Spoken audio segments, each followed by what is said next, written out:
Thanks for tuning in to Men for the Win, a podcast hosted by David Kufis and Dan Thompson, two avid fans who appreciate well-played baseball, especially when it's done by the Twins. Men for the Win is sponsored by the Grand Group with Edina Realty. Are you looking to purchase a new home in the Twin Cities area? Or perhaps you're trying to sell your current home? Whether you're upsizing or downsizing, the Grand Group with Edina Realty will meet all of your housing needs. Contact the Grand Group by emailing thegran, that's G-R-A-N, group, at edinarealty.com, or call them by phone at 612-817-8751. The Grand Group with Edina Realty, 7-time Minneapolis-St. Paul Magazine Super Agent Award winners. On this episode, David and Dan recap the Twins' 3-game series against the Miami Marlins. Thanks for listening. Enjoy.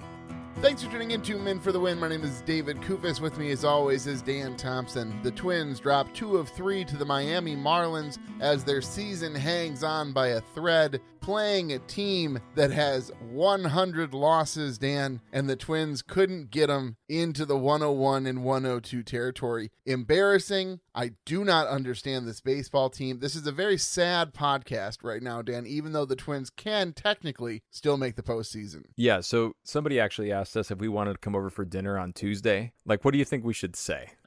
I think you're fine. I think you confirm those plans, Dan, and you know, a kid gets sick if the Twins do make the postseason. This is so remarkable and yet totally par for the course for the last month and a half. It's a very bizarro world situation because you've got people like Buxton and Correa who are playing really, really well. Nobody else really with any consistency. Royce Lewis has disappeared. Bailey Ober getting hit hard in game 1.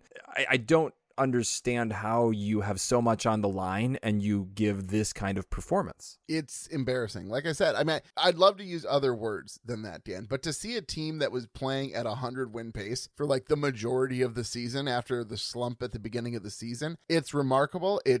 I want to know where this ranks as far as collapses are concerned. And I think sometimes it's harder to fully understand or appreciate what it takes to lose the way the Twins have in the era that we're in, knowing how many teams get into the postseason. Sure, because if this was just straight division winners and a wild card, like the Twins have not been in any of those spots for a very long time. I mean, almost the entire season. So yeah, it does make it a little bit more disappointing. But I also wonder, you know, and again, we're talking like they don't have a chance. They would need to sweep the Orioles, who come to Target Field, and then they would need the Tigers or the Royals to get swept. I don't think the White Sox are going to be sweeping the Tigers, just, throwing that out there. But the Braves, I mean, maybe they could sweep the Royals. The Braves are still trying to get into the NL playoffs. Yeah, the Braves are currently 1 game back, and they definitely need to win. So that does work in the Twins' favor. And I would love to tell you, Dan, that the Orioles aren't playing for anything. However, looking at the standings, this is remarkable, Dan. The Orioles currently have a 3-game lead over the Detroit Tigers for the number 4 seed in the postseason. However, Dan, if the Tigers sweep the White Sox, which is likely, and if Baltimore gets swept by the Twins, the Tigers actually hold the tiebreaker over the Orioles, which would mean that Tigers would get the 4 seed. So the Orioles need to win 1 game against the Twins, assuming that the Tigers are going to sweep the White Sox, which is just the insanity, Dan, for this to play out the way that it has. I can't even describe it. It's so crazy. So what if the Tigers pass the Orioles? Does that mean that I don't have to buy you a plane ticket to Essen anymore? Like, is that back door? I don't understand. Like, you understand what the bet was, right? All I said was that I still believe that the Tigers can make the postseason. There was no other contingencies about what seed they made or where they finished in the lineup. No, all it was is that the Tigers were 9.5 back, and I said if the Twins were in that position, I would still have hope. And Dan, if this does not show you once again, I'm always right. I don't know what else would. I thought maybe it was just a hypothetical discussion. You know, like one of those things where you're like, well, no, if do you know what? You were so gregarious with your claims, Dan, about how this was so silly of me to think this way and how bold you were putting forth this wager, Dan. And I just think that you're What if I brought Essen to you? What if I got all of my German board games and I boxed them up and I shipped them to you, right? And then, like, I could even just send you the ones that just featured Germany, like, on the map. And I think I have a lot of those, right? Germany's the epicenter of a lot of board games. Yeah, no, Dan, I don't think you understand what's happening. But anyway, So, folks, to sum up here very quickly, the Twins have to sweep the Orioles. There's no question that has to happen. The Tigers need to get swept by the White Sox, or the Royals need to get swept by the Braves. The Braves are trying extra hard to sweep the Royals, particularly because, Dan, if the games matter that got rained out for the Braves because of the hurricane, they have to play a doubleheader on Monday. Can you imagine playing a doubleheader the day before you start the postseason? I mean, that is absolute ridiculousness. Yeah, that seems like a competitive disadvantage, but none of this is going to matter. The Twins aren't doing it. I mean, they're done. This is over, David. I'm not saying it's not, Dan. And had they won tonight, I probably would have come in with a much more positive attitude and had this game not taken until like 11:10 to finish, so I'm sleepy and I'm crabby and I'm upset that the season has come to an end, Dan. I would be in a much better, healthy place to record this podcast. But let's get to it here. Let's get to these first couple of games, and then we'll talk about this debacle in game 3 that I don't even, it truly, it's a great feeling to match the feeling that all Twins fans have felt the last 4 weeks. No question. But let's go ahead and jump into the series recap. Series recap. Game 1, Dan. Marlins win this one 4-1. And I think this was sort of the writing on the wall for most Twins fans. They saw that this team is not going to make the postseason, and they don't deserve to either.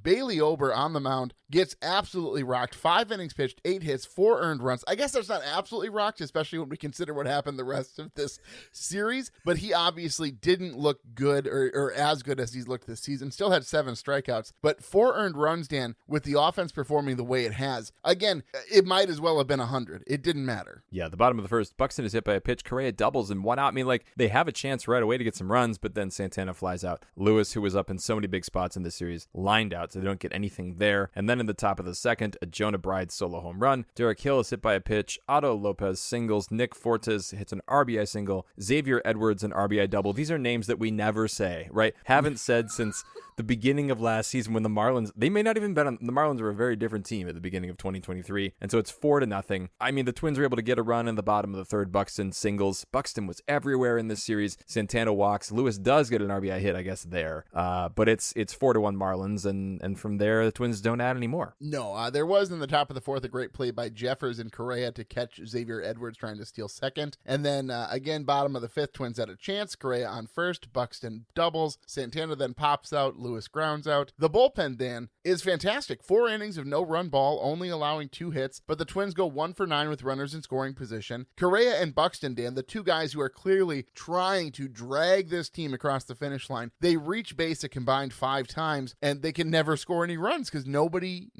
will hit them home, Dan. Yeah, I'm really curious what the inside of that locker room is. I wonder if there's infighting and knitting back at each other, because it must be so easy to be able to point fingers at other guys at this point. Well, and you look at the quotes in the media, and you have to think anything that's said to the media, unless you really catch a guy on an off day, he's going to be pretty guarded with what he says. So I think if you take Correa's comments and you read between the lines, Correa is basically saying, hey, there's a bunch of guys in the clubhouse who don't get it. They're like, we're playing for our lives, and they don't seem to really care. But how do they not get it? That doesn't make sense, right? I think it's maybe a looseness and a lack of seriousness, understanding the dire situation that they're in. But it's been dire for a couple weeks now. Like, well, I can understand being tight. Upset. Yeah, but I can understand them being like, like pressing rather than being like, oh, we're going to get in. Like, they can read the standings. Don't they have them up on the wall somewhere? Rocco must tell them what the standings are. Well, yeah, but I think the attitude that a lot of these guys have is the same that the Twins,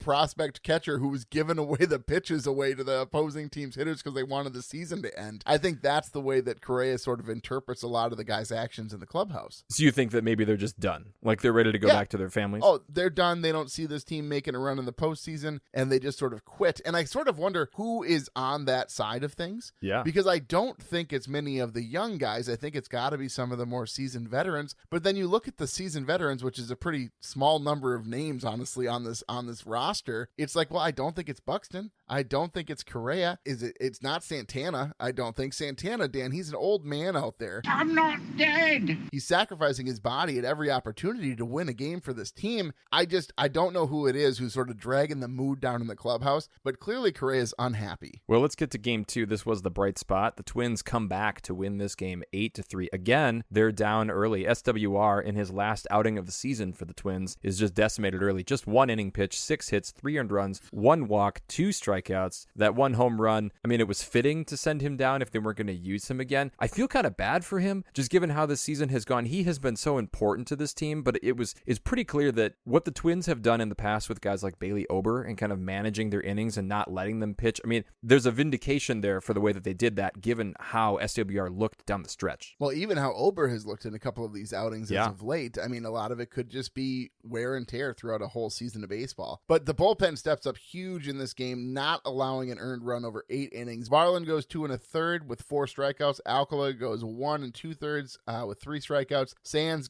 pitches an inning with 3 strikeouts. Jax goes an inning and a third with 2 strikeouts. Duran 2/3 of an inning with a strikeout. And then Topa, his first appearance with the club, 1 inning pitched with 1 strikeout. Dan, that's impressive. And it's just, how many times have we seen the bullpen implode? And then how many times have we seen the offense fail to produce? And I guess the one thing you can say about this team is at least they find interesting ways to lose and interesting ways to win, where either the offense is good and the bullpen is bad, or the bullpen is good and the offense is bad. I'm really impressed that Topa came back too, because that guy has had a rough year. Say what you will about the trade value or the lack of it for that they got from the Mariners there and that, but it's the last week of the season and the guy has been rehabbing all year. That's a long time to just be not quite right. So I was cool that he came in. It was a shame in game 3 he gave up a couple runs there in the final inning. But yeah, in this game here, anyway, so after the Marlins are up 3-0, in the bottom of the third, Castro doubles. Vasquez reaches on an error. That was a theme here. Correa walks, and then Larnach gets a big hit, a 2 RBI single up the middle to get the Twins on the board, and it's 3-2. And then an inning later, Buxton hits a 450-foot solo home run to tie the game, and it's a new one, 3-3. Yep, so bottom of the 5th, Twins have a chance here. They're threatening. Julian reaches on an error. Correa reaches on an error. Larnach singles. Royce Lewis hits a ball hard to left, and then Griffin Conine makes a great play and then throws it into second to double off Correa. Correa is very upset with himself, and he apologizes to the team on the field. It was interesting to see the cameraman focus so intently on Correa apologizing what it seemed like to each member of the team. I want to build a championship culture. But anyway, bottom of the 7th, Dan, for whatever reason, the Twins offense is resurrected after weeks of being declared dead. I'm not dead. Brooksley doubles. Vasquez with a sac bunt, but Declan Cronin throws the ball away. I mean, just really throws this ball away, nowhere near first base. So Vasquez gets to second, and then he does this weird sort of tongue celebration that dare I say looked devilish. It was a weird thing. And now they're doing this whole like juggling balls in the air. I have a hard time interpreting what exactly they're doing here, Dan. I'm not superstitious, but I am a little stitious. I mean, whatever works in this situation here. And then the Twins are able to add on to that. Correa hits an RBI double down the right field line to put the Twins up 5-3. Larnach is intentionally walked, and then Carlos Santana clears the bases with a double, and it's 8-3. Santana does get thrown out kind of between second and third, but at that point it didn't matter. The Twins close it out, and they're 2 back at that point, going into game 3. And then game 3, Dan, which we just got finished watching. And a lot of times, folks, we record pretty quickly after the last out of the series. And in this one, I assumed we'd have a little bit of breathing room between the game end and our recording start. And I'm thinking that, okay, hopefully the Twins win tonight, and then we can sort of put my notes in and think about what needs to happen and what the chances are. And then no, Dan, this game just continued, and it continued, and it continued, and it continued, and it went on for 13 innings. Top of the first, Marlins score first again on an RBI double by Jake Berger, who's, dare I say, always hungry for more runs. It's like a pun. It's a play on words. Even at this time, I can make puns. And then in the top of the 5th, they get a couple more runs, including another RBI for Berger. And so it's 4-0 Miami. It's just more fun to say it that way. David Festa, who, good on him, has done okay down the stretch here. 4 1/3 innings, 7 hits, 4 runs, 3 of them earned because of an error by Jeffers that could have prevented another run. The 1 walk in the 5 Ks. An okay start, I would say. It's okay, but the man needs to get more efficient, Dan. And I saw a post, I forget who said it on Twitter, I was a little bit annoyed, but they said David Festa loves pitching so much, he has to throw at least 70 pitches through 3 innings. He'll figure it out. I have a lot of faith in his stuff. Bottom of the 6th, the Twins finally get on the board because Correa hits a home run. So it's 4-1, and you could feel the tide kind of shift there. The bottom of the 7th, the Twins get another one when Buxton hustles out a grounder. The first baseman can't keep his foot on the bag, and so then that knocks in a run. And so it's 4-2. Bottom of the 8th, 8th, a couple more hits here, a single by Santana that moves Lewis to third, and then Brooks Lee doubles him in. Assuming that Eddie Julian doesn't figure it out, I think Brooks Lee starts the season at second base for this team next year. He plays fundamentals well. It was cool to see him pumped up, getting that big hit, because it was a big one that tied the game at 4. Bottom of the 9th, Buxton again hustles, reaches on an error, gets to second. His speed was just so evident here. The Marlins intentionally walked Correa, but then Larnach and Lewis both grounded out, and so the game goes to extras and extras and extras. Kept on going. Top of the 10th, Marlins get a single, then a sac fly before Sands strikes out 2 batters to end the inning. So Marlins are up 5-4. Bottom of the 10th, the Twins do tie it, but they can't cash in more despite loading the bases with no one out. There's a great hit by Willie Castro to deep right center, but the center fielder for the friggin' Marlins, Dan, doesn't understand what's at stake for the Twins. The Marlins are playing for nothing. He makes a ridiculous grab. He overruns the ball on the warning track and then launches himself backward in order to catch this ball. I thought he broke his spine, Dan, the way that he had to reach to catch this ball. But my goodness, just let the Twins win and go home. My friend, what are you doing? Well, the bullpen holds it together here, and so here we are. It's the bottom of the 12th, and Marlins have not scored. And after the Twins get those 2 clean innings from the bullpen, it might be the shortest half inning ever. Carlos Santana is the runner at second. They intentionally walk Brooks Lee to get to Ryan Jeffers, who is a known bunter, right? Like he's able to lay one down, but instead he pops one up to the first baseman who's coming in. It almost goes over the first baseman, actually. Yeah. And Carlos Santana is so amazed at the proceedings that he freezes and doesn't get back to the bag. And the first baseman, he looks at second and then he has to look again before he throws. It's like he couldn't even believe the situation. And so all of a sudden the Twins just have a guy at first base and Willie Castro grounds out and Corey Provis nearly loses his mind. I mentioned earlier how, you kind of have to read between the lines unless you catch a guy sort of in an off moment about what players are thinking. Corey Provis, this was definitely extra innings Corey Provis at the end of a season in which the Twins have let the postseason slip through their fingers. This play happens, and Provis 100% forgets he's on the mic because he goes, "Come on, guys. You cannot do that. You can't do that." And it's just that's me on the couch, Corey. I love it. Don't get me wrong. I absolutely love it. And totally. Say what you will about Paul Allen. I mean, clearly the guy lives and dies with the Vikings. But to hear it out of a Twins broadcaster, Bramer was always pretty good about really, pumping up for the home team as far as when the Twins are scoring runs. But Provis is a little bit more of a, he tries to be a little bit more balanced in his approach, I think. Where, yeah, he's excited for the Twins and he's going to give you those Twins wins calls. But also, one of the downsides of Provis is I'd say sometimes when the opposing team does well, Provis also is pretty excited. So to hear him he appreciates well-played baseball, David. That's what he likes. Well, exactly. That's fair enough. He's a Nebraska football fan. I get it. But what I appreciate is that to let that true fan, clearly he wants this team to win. It's so great, Dan, to hear that come out of Corey Provis's mouth, to know that, hey, he's one of us, Dan. Well, what was it? It reminded me of what Atterbury said. It was oh, yeah, sorry. Yeah, where Atterbury said Trevor Richards has 3 pitches. He's got a fastball, a slider, and a wild pitch. That was basically the equivalent here for Corey Provis. Well, at this point, it's feeling like poetic justice after the win that the Twins had in Boston last weekend that I think Red Sox fans were calling the worst of the year. Because ultimately then, the Marlins get a hit and then another hit at the top of the 13th. They score 3 runs. It's 8-5. Now, at the bottom of the 13th, the Twins decide to play some small ball, advance the runner to third, who scores a sac fly. It's like people didn't tell Rocco that he needed 3 runs here instead of 1. Wait, Rocco, can you surely from his perch at the edge of whichever step that he has chosen, he can see the scoreboard, can he not? Yes, I believe he can see the scoreboard. I think my favorite thing about this, though, Dan, is the way that this game ended. Correa's at the plate. There's 2 outs. He's the Twins' last hope. And he hits a little dribbler back up to the pitcher, and he's not running at all. And I don't know. It's not ironic. I don't know what it is, Dan. Is it justice? I don't know. But the pitcher underhands the ball and he thinks that the guy on first is Goliath, I guess. Because if Correa is running, he makes it to first and all of a sudden you have a tying run coming up to the plate with Correa on first base. But instead the game ends, which honestly, I'm not convinced that the Twins would have won this game anyway. I think that if anything happened there, they get a home run, they tie it up and then they lose it the next inning. There's no way the Twins are going to win this game, but there's something to be said about losing the game because Carlos Correa didn't run run to first base to finish it.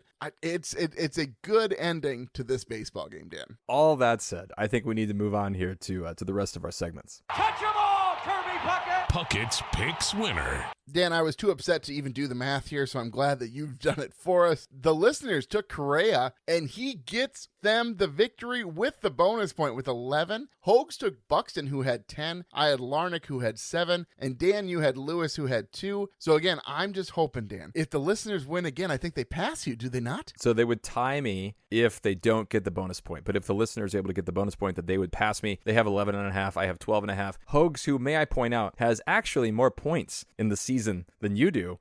He has 243 points and you have 238, but you have the season wins 23.5 and Hogs has 17.5. So the top two are set. I'm just trying to hang on to that third spot. I hope the listeners pull it out, Dan. Let's keep going here. Beast versus Bench. Beast versus Bench. Is losing fun? Is losing fun?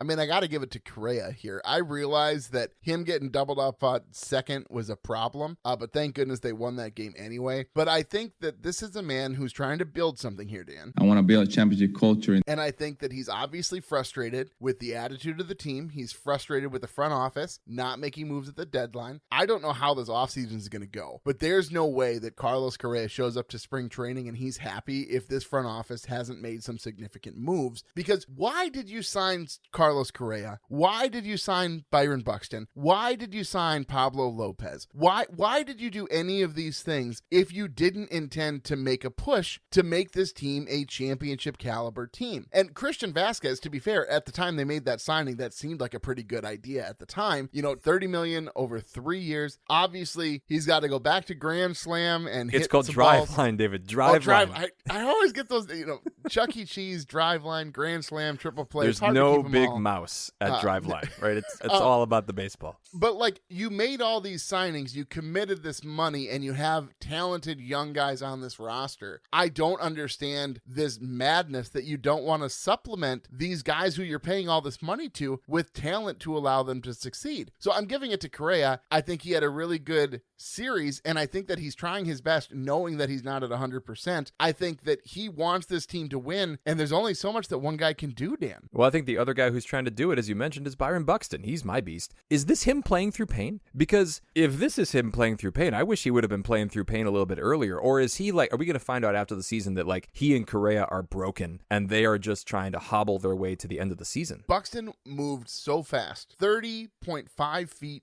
per second running down to first base to beat those throws. That is so fast, and it makes teams think. And so I have to think that Buxton's maybe healthier than we even think he is. Or honestly, he's so pumped up on adrenaline when he's running down those lines. He's like, I don't care which of me doesn't work right now. I will get to first base. I really think it's just his children have been extra nice to him lately.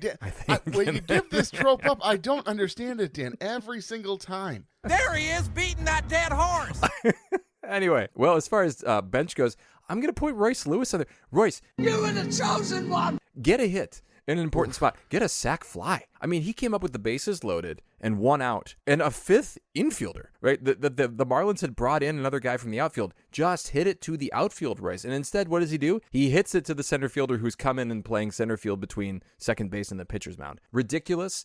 At least they don't have to pay him a lot of money, I think, in the offseason, because I don't think you can justify a big contract for Royce Lewis the way that he has played for the last month and a half. No, 1 for 12, and I don't have the stats on how many guys he left on base, but it's got to be insane. Well, who's on your bench? I have a hard time putting just one guy on the bench, Dan, with the way this offense performed. SWR has to be a leading candidate, though, to only get through 1 inning, knowing that, like, this team has no more off days. They need to win games. You're going to need the bullpen. You need to pitch a few innings at least, Dan, and so to only get through 1 inning, I think SWR has to be a leading candidate. But honestly, there's so many guys right now who you could point to. Willie Castro had a rough couple of games here. Lewis, as you mentioned, obviously a great choice. I just think that there's only so much you can do when only several guys on the team are hitting, and the rest of the offense looks so anemic. It's embarrassing to watch. Well, let's shift our focus then to Rocco and the Rewind. Rocco's Rewind. This segment has felt really weird over the last 4 or 5 episodes, because we look at this and I don't see a lot of big questionable moves that Rocco made. I like that he used the big arms even when they were trailing in game 3, because clearly they need to win this. I think Rocco does want to win. I also wonder, does he know how to manage a team that's going through this kind of spiral? Is he capable of that? Does he need to ask Jace Tingler to like say a little bit more? I don't know. It was also weird in game 3. He had a bunch of pinch hitters on the bench that he never used. I think he had one pinch hitter the whole game, which was kind of curious. I wondered, does he just not have faith in the Manny Margaux and the Eddie Julians of the world? I mean, well, Dan, interesting take. The amount of faith you put in the guy who holds the MLB record for pinch hitting appearances without a hit. Maybe he just really wants Manny to have the record. You know, like he doesn't want to spoil that. I don't know as far as how Rocco's managing this team. I don't know how you get a team out of a slump like this. I mean, he did it once in the season, Dan. I mean, that's the thing, right? We have to remember how bad this team was at the beginning of the season and then how they turned it around. Now, I understand that there's a few other factors there with injuries and guys, playing well, but there has to be something to be said that Rocco seemed to be able to manage the team out of a slump early in the season, but this collapse, Dan, has been catastrophic. And again, some of this has to be on Rocco, but I don't know how much, because I have a hard time backseat driving this particular situation because I don't really know what I would do. Like if Rocco came to me and he said, hey, the team's really slumping, what would you do to help kind of up their spirits or turn it around and have them make contact? And it's like, I wish I could tell you. I do not know. Take them all to triple play. I mean, if it works for one guy, it must work for everyone or something like that. It's weird. It's weird that he can't get them all motivated for a playoff run. It does make me think that, they look at the Yankees, they look at the Guardians, they look at the Orioles, they look at the Astros, and they say, well, we're not winning this anyway. Let's just be done. My back hurts. My shoulder hurts. I'm ready to, call it an off season. Honestly, I think that Rocco has done what he can, and I think the team just doesn't care. And I don't know if that means that Rocco is the sacrificial lamb here. He's the scapegoat, and ownership is going to let him go as though this is somehow on him. Maybe a couple of games in the season are on Rocco, and like we've clearly criticized him when we feel that criticism is warranted. But I truly think that you cannot blame the way this team has collapsed on Rocco, knowing that a couple more additions, we're talking about a team that's closer to 100 wins than 90. Well, we have a lot of moments here that we could point to. Let's move on to that segment. Minnesota moment. Game 2, bottom 1, Dan. Twins are down 3-0 early, and I start to tear up because the season's over, Dan. And I'm just thinking there's just no way that this team is going to be able to pull out a victory here. And I just look at those fans clapping and doing the wave, Dan. And I could just think of the Star Wars quote in my mind that, so this is how liberty dies, to the sound of thunderous applause. You are the chosen one! And I just think that as Twins fans, Dan, we have a lot of rights to be upset. And I think that the way that the A's fans have reacted to their ownership, I think the Twins fans could take a lot of notes from them. Now, granted, the Oakland Athletics fan base was not successful in keeping the team in Oakland, but the Twins don't really have a great option to leave the city at this point, I think, Dan. So I think that we need to get aggressive. I still want to go to the ballpark, though. I'm jumping the gun here a little bit, Dan. I'm very upset. What can a fan base do if they want to support the team, but ownership continues to turn their back on them time and time again? There he is, beating that dead horse. I just still hear Natalie Portman's voice, in my head now after you quoted her there, David. You're right. I think that's what I'm going to say. I'm going to say that you're right about all of those things about ownership, except maybe the pitchfork storming the castle. No Minnesotan does that. That's not we're not Gaston, right? Like that's not how we handle things. See my vest, see my vest, see my vest. That's not right. That's not from the same movie. No, but it's Be My Vest is Be My Guest, okay. Which is from... Oh, it's a pun. It's a play on words. Dan, out of all the people who should know that. It's like a pun. It's a play on words. Anyhow, my Minnesota moment is just the Game 3 extra innings. I mean, it was poetic justice. The way that this team fell apart there with all those opportunities after they had that great moment against the Red Sox. Also, just keeping in mind that they were already down 2 games and they had no wiggle room because the Royals finally decided to win and the Tigers were able to come back and win and beat the Rays. It was just not their day. not their day, and a fitting way for it to end. What drama, what a game, what a finish. It wasn't, Dan. It wasn't what a finish. It was a terrible game. Well, with that, Dan, let's keep moving here. Mauer's musings, which I don't even know. What are we even going to talk about, Dan? We should have done a whole episode that's just Mauer's musings. I just don't know how it can get any better. Mauer's musings. So I asked this to Hogs last episode, Dan, and I got a couple of follow-up texts from Hogs after the episode went public, and he said, I've been thinking about that question more, and I think that it's worse than I said on the podcast. So my question is to you, Dan. Where does this rate for you as far as season collapses is concerned, or as far as like sadness specific to the Twins? Like, I mean, we could talk about Vikings heartbreak, for 7 or 8 episodes in a row. But as far as Twins heartbreak, well, granted, we could probably do like 30 episodes on Twins heartbreak.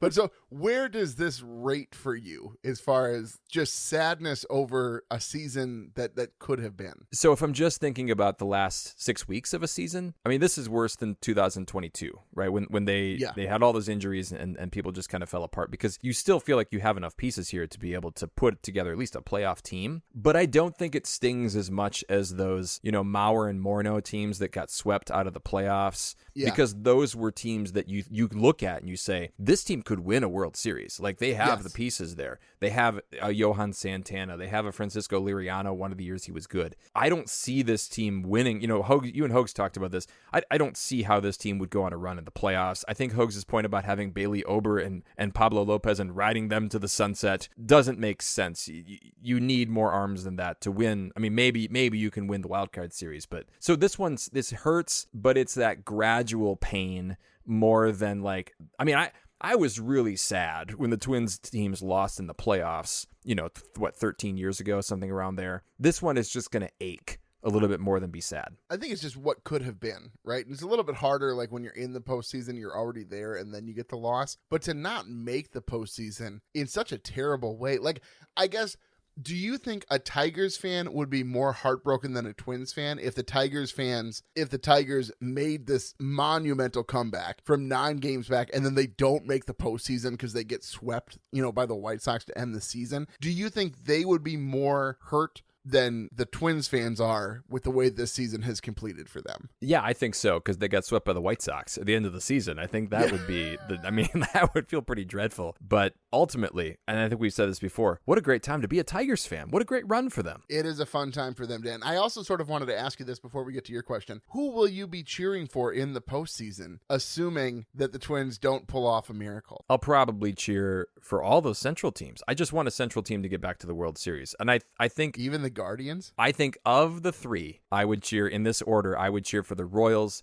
the Tigers, and the Guardians in that order. Yes. Over the other teams, right? No. I would root for the Orioles over all of those teams, because Baltimore is a great baseball town. That's where I would go for first. I think I'd cheer for the Mets if they make the postseason, because they have my polar bear. Or the Padres maybe because of Arise, or the Brewers because they've never had success. Definitely not the Dodgers. Definitely not the Phillies. Definitely not the Braves. Maybe the Diamondbacks, just because it just makes me laugh when I think about the Diamondbacks in the postseason. And it's like, every time I see it, I'm like, what are you doing here? I think, ironically, what we're going to get is a Dodgers-Yankees World Series. I think, which almost you hope without for, a doubt. Dan. Which I don't Dan hope goes for to that. bed just dreaming about. He's like, oh my goodness, I hope we get to see Ohtani and Judge together. All rise for Dan's Judge love. He did hit his 58th home run today, too, so there's that. Yeah, I haven't made the Ohtani sounder yet. Let me hit you with that. So, money, doom, doom, doom, doom. All right. My question for you, regardless of how all of this goes down here. This is such a ridiculous Has Byron Buxton, I gotta compose myself, has Byron Buxton cemented his legacy in the annals of franchise history here? I knew exactly what to do, but in a much more real sense, I had no idea what to do. As if I did something right. Oh, wait. I wanted it to go through my head. Sometimes I'll start a sentence, and I don't even know where it's going. I just hope I find it along the way. Dan, sometimes I feel when we have questions like this, what are you trying to get at? Like, what do you think it would mean for Buxton to cement his legacy in this franchise? The guy played 100 games, Dan, and you want to throw the man a parade. And it's a team that's not going to make the postseason. He was on the IL for a ton of this season. What exactly do you mean cemented his legacy? Do you think this is what Buxton's going to point to as far as his legacy is concerned? Hey, do you guys remember 2024 when we were going to be a 100-win team and then we got terrible for the last 4 weeks of the season? That's my legacy? Like, what exactly are you trying to say here, Dan? What I'm trying to say is that he came back to try to will this franchise, this team, back to the playoffs. He's doing everything he can. He's going to go down as a high-effort, hustle, buck truck, like, gesturing hero, I think. That where they have that W that they retired? I think someday it's going to be Byron Buxton's number up there being retired. Maybe. I mean, I guess all I'm trying to say here, Dan, is that I think that, yes, Buxton has shown himself that he can be that player. But again, I think we're being a little bit aggressive with the celebrations at 100 games played. I understand that's a big deal and it's a big achievement for him, but I don't know that a guy playing 100 games a season, Dan, is the guy who's going to lead you to the World Series unless you happen to have the healthy times during the postseason. Okay, so then I will ask it more succinctly. If he played 150 games this season, are they a playoff team? Yeah, I bet. I think statistics alone would tell you yes, because his WAR is so great and his OPS is so high. So yeah, I think that if he plays 150 games, I think they definitely make the postseason. Yeah, I think so too. So maybe that's what I'm saying, is that he has again demonstrated his skill and his value to this team. He just has to stay healthy. Yeah. All right. Well, with that here, let's go on to this. Oh my goodness, what are we doing? Grading the series. Grading who cares, Dan? Series grades. It's an F, Dan. It's the Marlins. They've lost 100 games. They play for nothing. I do not understand the effort that their outfielders put forth. I think all of them got concussions, Dan, diving for balls. For what purpose, Dan? I do not understand these Marlins outfielders. Are all of their jobs on the line that you're willing to sacrifice your bodies to such an extent? But my goodness, Dan, to not figure out a way to win 2 of 3 against the Marlins to at least keep this weekend interesting, you should have swept the Marlins. There's no question you should have swept the Marlins, and it's embarrassing that you couldn't. I am so tired of me saying the word embarrassing, Dan, but it just sums up this series so well. Yeah, I think this is an F. It's very much a pass-fail situation right now for this Twins team with every series, and they failed. Well, that's a short segment for us, Dan. So me think, why waste time? Say lot word when few word do trick. Let's get on here to Herbie's headlines. I don't know, Jack. It looked like Herbeck pulled him off the bag. Herbie's headlines. I wish I would have cut the Moneyball music so we could play it during this segment, Dan. Oh, yeah. But there's so much out there, Dan, celebrating the Oakland A's and their time at the Coliseum. And somebody set the last out at the Coliseum to the Moneyball music. And if you don't get emotional, Dan, watching that, I don't think that you have a heart, clearly. But fans were literally ripping seats out of the Coliseum as they were leaving. There's a wonderful article by Mark Carrig at The Athletic just talking about growing up as an athletics fan and watching those guys play baseball. And honestly, it's very emotional, Dan, and I do think about what my feelings would be if the Twins did leave. And remember, there was a time when that was a very real possibility that the Twins were going to leave. And I just wonder, Dan, if this team just up and left right now, I don't know how I would really be able to process it, but like the more that I watch this ownership just not care, it's harder and harder to love this team the way that I do.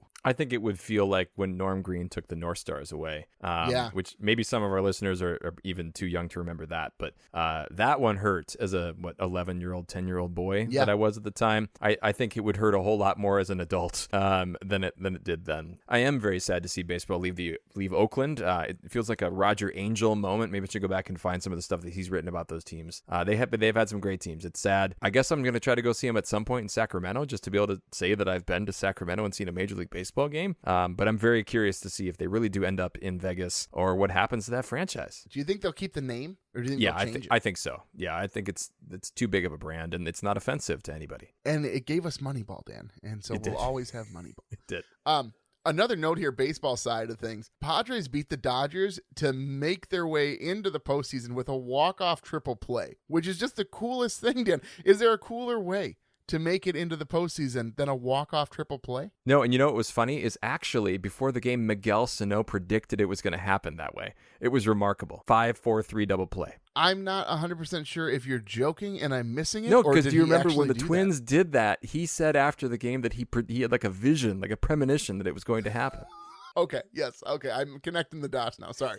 Thank you. You know, it's like when you said that, like, Jose Ramirez got his 1,000th hit against the Twins, you know, and I was like, wait, hang on. I think that was Whit Merrifield. Whit Merrifield getting his 1,000th hit. Yeah. that makes more sense. And it's 500 stolen base. Yeah. Last note here, just as a board game fan, obviously, I have to bring this up. This isn't a baseball note at all. No.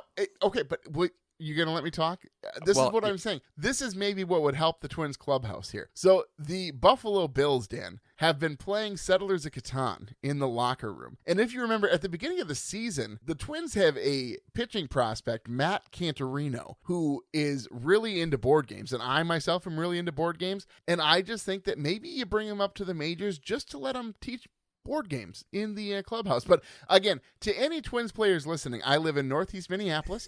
I would love to host you for a game night. I will teach you any game you'd like to learn. If you've heard of it, I likely own it. Let's do it. Let's get together, play some games. If you want to hop on the podcast, even better. If not, I'll just feed you burgers and we'll play games. We'll have a great night. Well, so if Rocco calls you, then that's what you should tell him. Board game night at the Kufas house. That's what the team needs.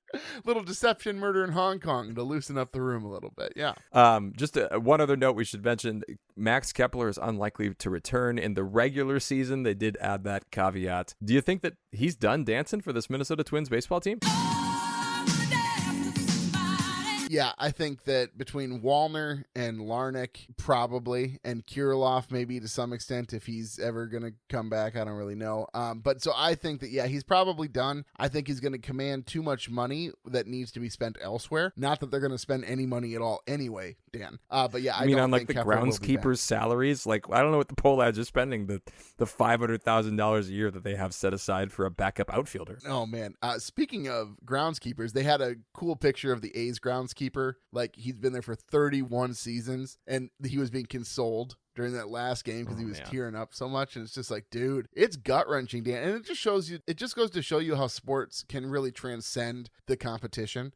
And there's so much more to it, and it can be very connected, and it can connect people, and it can connect, father and son, or father and daughter, or mother and son, whatever the situation may be, Dan. I just think that people sometimes devalue sports and they cheapen it. But when you look at a storied franchise like the Oakland Athletics, and you see that fan base tearing up as they watch their team walk off the field for the last time, that's as human as it gets, Dan. I mean, how can you not be romantic about baseball, David? How can you not be romantic about baseball, Dan? Well, with that, let's make our picks for a series, Dan, that I hope matters. On to the Puckett's picks. And we'll see you tomorrow. Puckett's picks. I forgot we even had another segment here, David. I was about ready to send us out. We might not need it, Dan, but we actually do. We do because the listeners could catch you here. And so the listeners for this Orioles series are going to take Correa. Then it's going to go to you, Dan Thompson. All right. Well, that's just as well. I'll take Buxton. That makes a lot of sense. Then it's going to go to me. I don't know. My last This doesn't pick matter. of the Your season. pick doesn't matter at all, David. It doesn't matter. Have I've some already fun won. with this. You're right. I think, oh, man, this is tricky. You know what? I'm going to go with Manny Margot, and that's who I'm going to take for the last series of the season. Hogs is going to take someone a little bit more reasonable. He's going to take Trevor Larnach off the board. Yeah, that is a much more reasonable, less fun pick. Good on you. I hope this is the series. I hope Manny Margot comes off the bench and hits a walk-off grand slam to end that streak. If one he's streak not will be negative, over. I'll be shocked, Dan Thompson. All right, well, we'll be back with you folks on Sunday. Rain or shine, I think Hogs is going to join us for the podcast to really discuss things. Now, keep in mind, this may end up being the postseason preview show. It might not be all gloom and doom, Dan. It might be a real deal, kind of a double header here because Hogs is a Packer fan. So we'll have the results of the Packer-Viking game, and I'm sure that will come up. We'll have a lot to talk about, Dan, regardless of if the Twins make the postseason or not. Well, folks, if you like what you hear, please tell a friend. You can follow us on X at Min for the Win. You can find our Min for the Win Facebook and Instagram pages. Make sure you're subscribed to the podcast on your favorite platforms so you're notified when new episodes are available. And if you could leave us a rating or a like, we'd greatly appreciate it. If you'd like to support the show further, you can find us on Patreon. The link is in the description. Thank you for listening, and as always, go Twins. That'll wrap up another episode of Min for the Win, a podcast hosted by David Kufas and Dan Thompson, two avid fans who appreciate well-played baseball, especially when it's done by the Twins. Thanks so much for listening, and as always, go Twins.